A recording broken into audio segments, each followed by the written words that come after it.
48. The lion's head.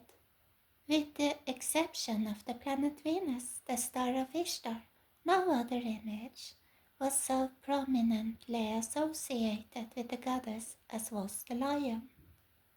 Labbatu, the lioness. The goddess was called Labbatu, the lioness. The title spoke of her power, her ferocity, and her savagery in battle. It appears in several ancient prayers and poems. In Nanna, Ishtar, great light, lioness of heaven, my lady lioness of battles, who challenges foreign lands.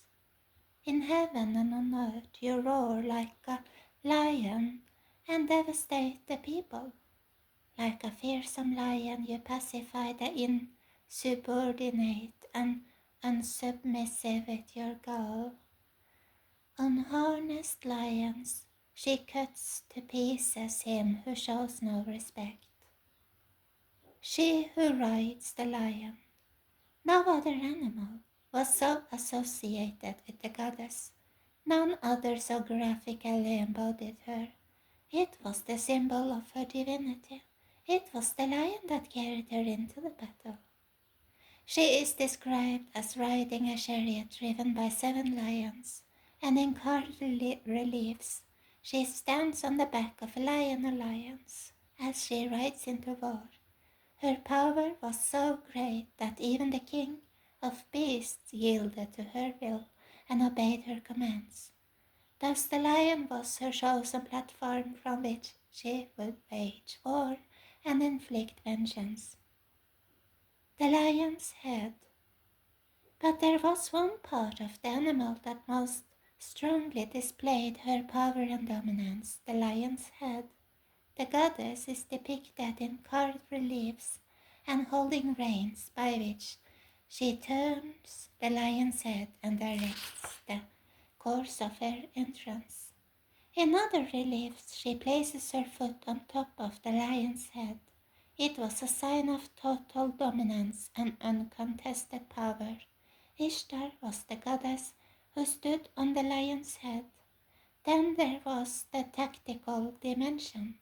The lion's head was the first, most glaring and most terrifying sight that an enemy would see as Ishtar approached to wreak destruction.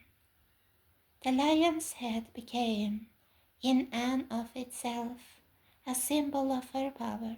It was the lion's head that crowned her scepter. And when she rode into battle, she would often brandish a curved sword, a scimitar, crowned with the lion's head. The symbol would serve as a reminder to her adversaries of the ferocity of her destructive power. The other Eshtam. If the goddess was to enter into battle, to engage in spiritual and cultural warfare, is it possible that the sign that accompanied her entrance into warfare in ancient times would manifest again? If Stonewall and Greenwich Village were to be the site where the war was to be launched, is it possible that the sign of her approach would specifically manifest there? The sign appeared, and it did so in the same setting as did Stonewall. In fact, on the same street, it appeared just 2 doors down from Stonewall's front entrance. Like Stonewall, it was a bar, an alehouse, an ashram, dwelling place of the goddess. It shows as its symbol and its name a part of an animal. It was called the lion's head, the same sign that in ancient times represented the power of the goddess as she entered into war. The sign of her approaching. As the lion's head would be the first sight of the goddess's approach in battle, so the lion's head tavern appeared in Greenwich Village in 1966. It was the first sign of what was approaching. Later that same year, 3 members of the mafia purchased the property that would become Stonewall. The following year, 1967, Stonewall opened its door. So as in ancient times, the lion's head was the first sign that the goddess was coming. In ancient times, the lion's head had a companion, the goddess into war. It would again its appearance on Christopher Street in Greenwich Village as the first sign as that a war was about to begin and that it would be led by the goddess.